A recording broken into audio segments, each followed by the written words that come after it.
नमस्कार दोस्तों, मैं आप सबका आसान भाषा में स्वागत करता हूँ। देखिए, प्रीवियस सीरीज में हमने ये देखा कि डबल इंटीग्रल्स का हम किस प्रकार यूज़ कर सकते हैं। इसी का मतलब क्या हुआ कि डबल इंटीग्रल्स के एप्लीकेशंस क्या क्या होते हैं। उसमें हमने ये देखा कि डबल इंटीग्रल को हम एरिया कॉम्प्यूट करने के लिए यूज़ कर सकते हैं, मास की वैल्यू निकालने के लिए यूज़ कर सकते हैं, या फिर वॉल्यूम फाइंड आउट करने के लिए भी डबल इंटीग्रल का यूज़ कर सकते हैं। ठीक है, तो देखो आपको ये चीज़ पता होनी चाहिए कि डबल इंटीग्रल को हम एरिया के लिए यूज़ कर सकते हैं, मास फाइंड आउट करने के लिए यूज़ कर सकते हैं, या फिर वॉल्यूम फाइंड आउट करने के लिए यूज़ कर सकते हैं। ठीक है, क्योंकि अगर आपको एग्जाम में इस प्रकार भी क्वेश्चन फ्रेम किया जा सकता है कि for which of the following applications double integrals can be used. Okay, आपको ऐसे भी पूछा जा सकता है कि for which of the following applications double integral can be use, और ऑप्शन ए है एरिया, ऑप्शन बी है मास, ऑप्शन सी है वॉल्यूम, और ऑप्शन डी है ऑल ऑफ दिस। ठीक है, तो आपको ये बात पता होनी चाहिए कि डबल इंटीग्रल को हम एरिया, मास और वॉल्यूम इन तीनों एप्लीकेशंस के लिए यूज कर सकते हैं। ठीक है ना। ओके, तो देखो इसके प्रीवियस सीरीज में हमने ये देखा कि एरिया फाइंड आउट करने के लिए हम किस प्रकार डबल इंटीग्रल का यूज करते हैं। ठीक है, अब आज की इस वीडियो में हम ये समझ लेने की कोशिश करेंगे कि डबल इंटीग्रल का यूज करके हम किस प्रकार मास भी फाइंड आउट कर सकते हैं। ठीक है, ये एकदम छोटा सा कॉन्सेप्ट है, 5 मिनट में आप इसे समझ जाओगे। ठीक है ना। ओके, तो देखिए अभी इस मास के कॉन्सेप्ट को हम क्वेश्चन के थ्रू समझ लेने की कोशिश करते हैं, क्योंकि देखो डायरेक्टली थ्योरी को समझना मुश्किल होता है, लेकिन अगर उसी मैथमेटिकल थ्योरी को हम क्वेश्चन के थ्रू समझ लेने की कोशिश करें तो हम आसानी से समझ जाएंगे। ठीक है ना। तो देखो इस क्वेश्चन में हमें क्या बोला है, the mass of the lamina bounded by 16y² = x³ and the line 2y = x if rho is equal to k times y is what. Okay, अब देखो यहाँ पे आपको इस चीज को एकदम अच्छे से समझ लेनी है कि इस क्वेश्चन में हमें मास ऑफ द लैमिना पूछा है। ठीक है, इस क्वेश्चन में हमें मास की वैल्यू पूछी गई है। ठीक है, और देखो यहाँ पे क्या है, देखो यहाँ पे हमें ये इक्वेशन पता है और हमें ये इक्वेशन भी पता है। इन दोनों इक्वेशंस के साथ तो हम फैमिलियर है। ओके, लेकिन देखो यहाँ पे एक नई चीज है ना, rho is equal to k times y। इस रो का मतलब क्या होता है, देखो ये यहाँ पे जो भी सिंबल है ना, इसे बोलते हैं रो। इस रो का मतलब क्या होता है, इस रो का मतलब होता है सरफेस डेंसिटी। ठीक है, और इस रो की वैल्यू यहाँ पे क्या दी गई है, k टाइम्स y। इस रो की वैल्यू यहाँ पे क्या दी गई है, k टाइम्स y। ओके, अब देखो आपको ये चीज समझ के लेनी है, आप इसे आपके नोट्स में जल्दी से ऐड कर लो। ठीक है, यहाँ पे क्या है, mass is equal to double integration of rho times dx dy। Okay, देखो हमने क्या देखा था, एरिया इज इक्वल टू होता है double integration over the region r dx dy। Okay, इसी के साथ अगर आपको मास निकालना है तो आप क्या करोगे, simply double integration of rho times dx dy। और यहाँ पे हमारा जो भी रो है ना, ये हमारा फंक्शन ऑफ x, y होना चाहिए। ठीक है, यहाँ पे हमारा जो भी रो है ना, मतलब सरफेस डेंसिटी, ये हमेशा फंक्शन ऑफ x, y होना चाहिए। आ रही बात समझ में। तो देखो प्रीवियस सीरीज में हमने ये देखा था कि एरिया किस प्रकार निकालते हैं, area is equal to double integration of dx dy over the region r। Okay, ये तो ऑलरेडी हमें पता है, लेकिन अब आपको ये बात समझ लेनी है कि अगर आपको मास निकालना है तो आप क्या करोगे, double integration of rho times dx dy। Okay, यहाँ पे एडिशन क्या है, इस यहाँ पे रो की एडिशन हो चुकी है। ठीक है, ये बेसिकली आप ऐसे भी समझ सकते हो कि ये हमारा एरिया का ही फॉर्मूला है, सिर्फ इसे हमें मल्टीप्लाई करना है विद द रो, मतलब सरफेस डेंसिटी से हमें यहाँ पे मल्टीप्लाई करना है। और इस सरफेस डेंसिटी रो का यहाँ पे मतलब क्या होता है, इक्वेशन किस प्रकार होता है, rho is equal to some function of x, y। आ रही बात समझ में। ओके, वही फार्मूलाज हमने यहाँ पे लिख दिए हैं। ओके, इन फार्मूलाज को आप आपके नोट्स में तुरंत ऐड कर लेना। ठीक है, अब हम देखते हैं इस क्वेश्चन का सोल्यूशन।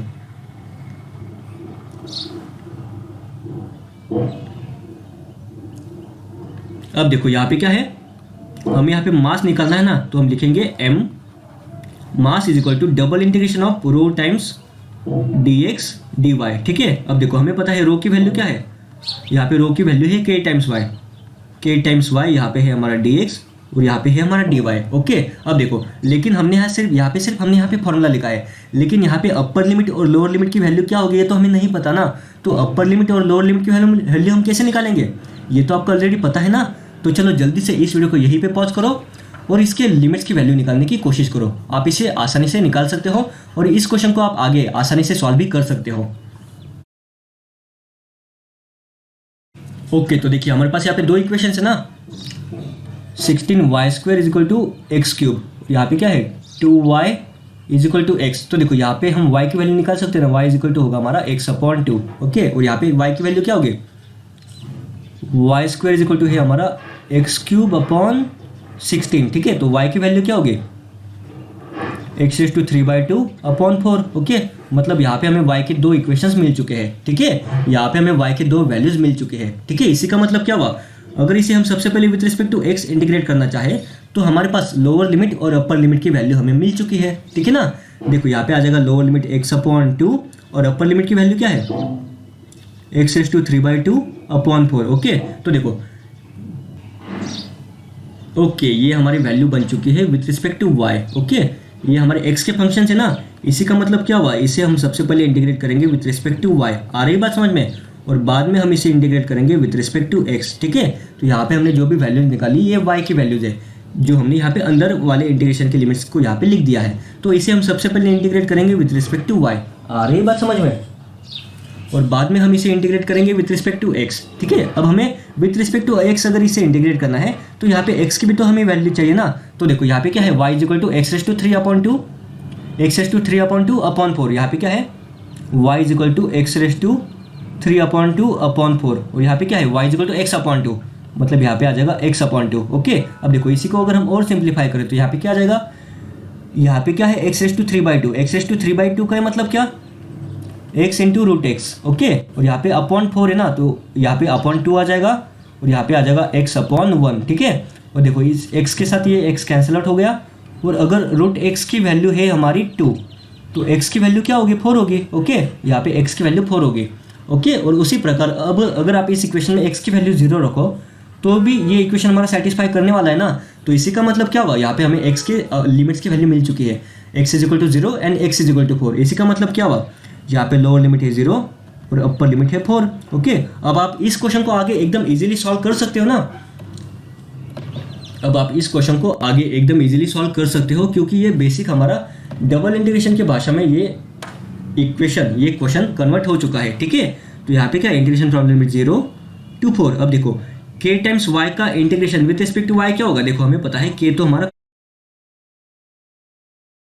इसे हम बाहर लिख सकते हैं, y का integration with respect to y क्या होगा, y² अपॉन 2 होगा, और यहाँ पे लिमिट की वैल्यू क्या है, x/2, और अपर लिमिट की वैल्यू क्या है, एक्स रेस टू 3/2 अपॉन 4। यहाँ पे हमारा dx जैसे कि वैसा ही। ठीक है, ओके, अब हम इसे और आगे सिंप्लीफाई करने की कोशिश करते हैं, k times integration from the limit 0 to 4। अब देखो y के जगह पे जब हम अपर लिमिट और लोअर लिमिट की वैल्यू प्लग इन करेंगे तो देखो यहाँ पे क्या है, अपॉन 2 तो यहाँ पे कांस्टेंट है ना, इसे हमने यहाँ पे बाहर ले दिया। यहाँ पे क्या y², मतलब एक्स रेस टू 3/2 अपॉन 4 का स्क्वायर। एक्स रेस टू 3/2 का स्क्वायर क्या होगा, x³, और अपॉन 4 का स्क्वायर क्या होगा, यहाँ पे आ जाएगा 16, माइनस x/2 का होल ब्रैकेट स्क्वायर क्या होगा, x² अपॉन 4 होगा, और इसे हमें अब इंटीग्रेट करना है विथ रिस्पेक्ट टू x। ठीक है, अब देखो यहाँ पे क्या आ जाएगा, k/2 टाइम्स x³ का integration with respect to x क्या होगा, यहाँ पे 1/16 जैसे कि वैसा ही, यहाँ पे आ जाएगा x raise to 4 upon 4, minus यहाँ पे क्या है 1/4 टाइम्स x² का integration with respect to x क्या होगा, x³ अपॉन 3 होगा। ठीक है, यहाँ पे लिमिट की वैल्यू क्या है, फ्रॉम 0 to 4। ओके, अब देखो इसे अगर हम और सिंप्लीफाई करना चाहिए, इसे अगर हम और सिंप्लीफाई करना चाहिए तो देखो यहाँ पे अपॉन में 4 है, यहाँ पे अपॉन में 4 है, तो इस 4 को हम कांस्टेंट ले सकते हैं ना, तो यहाँ पे आ जाएगा k/8। ठीक है, यहाँ पे क्या बचा, x raise to 4 upon 16 minus x³ upon 3, और यहाँ पे लिमिट की वैल्यू क्या है, फ्रॉम 0 to 4। ठीक है, अब देखो जब हम इसमें अपर लिमिट और लोअर लिमिट की वैल्यू प्लग इन करेंगे तो यहाँ पे क्या आ जाएगा, k/8 into x raise to 4, और 4 का 4/4 हो जाएगा, लेकिन हमें पता है 4 का स्क्वायर 16 होता है, तो अब यहाँ पे बचेगा 16 माइनस 4 का क्यूब क्या हुआ, 64, तो यहाँ पे आ जाएगा 64 अपॉन 3। ठीक है ना, अब देखो यहाँ पे अगर हम इसे हम और सिंप्लीफाई करें, इस 8 से अगर हम इसे पूरे इक्वेशन को डिवाइड कर दे तो यहाँ पे ये आ जाएगा k into in bracket 2 minus 8/3। ठीक है, और इसे अगर हम और सिंप्लीफाई करें, 2 3 ज़ा 6, 6 माइनस 8 2, तो यहाँ पे आ जाएगा -2k/3। लेकिन हमें पता है एरिया का आंसर या फिर इंटीग्रेशन का आंसर नेगेटिव नहीं होता, तो इसे हम पॉजिटिव में कन्वर्ट कर देंगे 2k/3। आ रही बात समझ में, तो इस क्वेश्चन का हमारा सॉल्यूशन है 2k/3। ठीक है, मतलब ऑप्शन नंबर हो गया हमारा ए। ठीक है, तो कुछ इस प्रकार आपको इस प्रकार के क्वेश्चंस को सॉल्व करना है। ठीक है, जब भी आपको मास ऑफ लैमिना या फिर मास के ऊपर कोई क्वेश्चन पूछा जाता है तो आप उसे डबल इंटीग्रेशन के भाषा में भी सॉल्व कर सकते हो। ठीक है, आपको डबल इंटीग्रेशन का सिर्फ इतना फॉर्मूला पता होना चाहिए कि अगर आपको मास निकालना है तो हमारा डबल इंटीग्रेशन का फॉर्मूला क्या है, double integration of rho times dx dy। और यहाँ पे रो का मतलब क्या होना चाहिए, वे rho is some function of x, y। आ रही है बात समझ में। तो डबल इंटीग्रेशन का यूज करके भी आप मास की वैल्यू निकाल सकते हो, जो कि हमने इस क्वेश्चन के थ्रू समझ के लेने की कोशिश की। ठीक है, अब देखो, अब आप नोट में और एक चीज यहाँ पे ऐड कर लेना, mass is equal to double integration of rho dx dy। और यहाँ पे रो क्या होना चाहिए, रो होना चाहिए हमारा function of x, y। Okay, और रो का मतलब क्या होता है, सरफेस डेंसिटी। ये तो हो गया हमारा कार्टेशियन फॉर्म, इसे हमने x और y के भाषा में लिखा है ना, इसलिए इसे हम बोलते हैं कार्टेशियन फॉर्म। लेकिन इसी को अगर आप पोलर फॉर्म में भी, आपको ये फॉर्म पता होना चाहिए कि पोलर फॉर्म में अगर हम इसे कन्वर्ट करते हैं तो ये किस प्रकार कन्वर्ट हो जाएगा। तो देखो, आपको एक चीज़ बेसिक पता है कि अगर यहाँ पे एक्स वाई लिखा है, ओके, अगर यहाँ पे एक्स वाई है तो इस एक्स वाई को अगर हमें पोलर फॉर्म में कन्वर्ट करना है तो इस एक्स वाई का क्या बनता है, डी एक्स डी वाई का क्या बनता है, R D R D theta बनता है। ओके, और देखो यहाँ पे हमारा जो भी रो था ना वो function of x comma y था, लेकिन पोलर फॉर्म में हमारा आर कॉमा थीटा होता है ना, और कार्टेशियन फॉर्म में हमारा एक्स कॉमा वाई होता है। ठीक है, तो देखो यहाँ पे जो एक्स कॉमा वाई था ना, ये अब function of R comma theta बन जाएगा, कुछ इस प्रकार function of R comma theta. तो देखो यहाँ पे जो भी हमारा कार्टेशियन फॉर्म में क्या फॉर्मूला था, mass is equal to double integration of rho times dx dy। ठीक है, और यहाँ पे रो का फंक्शन क्या है, rho is equal to some function of x, y। ठीक है, इसी को अगर हम पोलर फॉर्म में कन्वर्ट कर दे तो ये किस प्रकार कन्वर्ट हो जाएगा, डबल इंटीग्रेशन ऑफ, देखो यहाँ पे रो का क्या था, फंक्शन ऑफ x, y। तो ये फंक्शन ऑफ x, y अब फंक्शन ऑफ r, थीटा में कन्वर्ट हो जाएगा। और यहाँ पे क्या है, dx dy, और ये dx dy अब हमारा कन्वर्ट हो जाएगा r times D R D theta की भाषा में। आ रही है बात समझ में। तो इस चीज़ को आप आपके नोट्स में तुरंत ऐड कर लेना। ठीक है, तो इसी के साथ हमारा मास ऑफ लैमिना या फिर डबल इंटीग्रेशन का हम यूज़ कर सकते हैं मास कैलकुलेट करने के लिए। इस टॉपिक को हमने यहाँ पे डिस्कशन कर लिया। ठीक है, इसके ऊपर एकदम बेसिक के क्वेश्चन पूछे जाएंगे या फिर डायरेक्टली आपको यहाँ पे जो भी दो फॉर्मूलाज लिखे ना, इसके ऊपर भी आपको डायरेक्ट क्वेश्चन फ्रेम किया जा सकता है। ठीक है, ये एकदम छोटा सा टॉपिक है, इसका आइडिया आपको होना चाहिए, इसीलिए हमने इसको अब कवर अप कर लिया है। ठीक है, तो इस वीडियो को हम यहीं पे एंड करते हैं, हम फिर मिलेंगे नेक्स्ट वीडियो में।